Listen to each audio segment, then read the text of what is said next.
How's it going, everyone? Modern Milt here, and today's video is snapping your blades 101. I'm going to show you how to snap off from the 9mm blade all the way up to the 25mm blade. It's very simple to do, and as well as I'm going to show you these two disposable and reusable cans that you can snap your blades off into. We're going to start off with a 9mm, the XA-1. Now on the back of this knife you have a little pocket clip. This pocket clip just simply comes off with a quick pinch. Now on the end of the knife you're going to notice a little slot. That slot is to go over your dulled tip on your blade, and then you use that to snap off the end. Once your blade's snapped off, you simply just put the pocket clip back on the end and listen for the clip. Alright, next up I'm going to show you how to snap off your blades using the DC4 and the DC3 blade disposal case and can.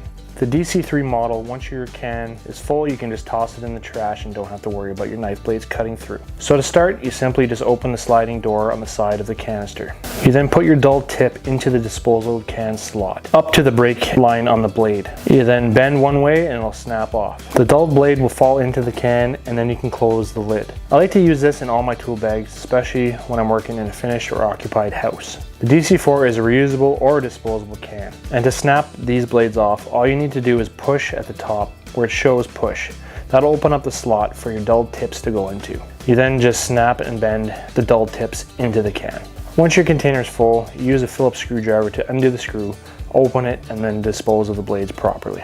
Next way is involving some pliers. This is a nice and easy way to do it, and a safe way to do it as well. So using a pair of pliers, you just grab onto the dulled tip, snap it at the snap line, and then dispose of the tip properly. You can do the same process with a 25mm knife, but with a little more pressure, since the blade is a little thicker. Well, that's it for me. I hope you liked this video, and I hope to catch you on the next one. Thank you for watching.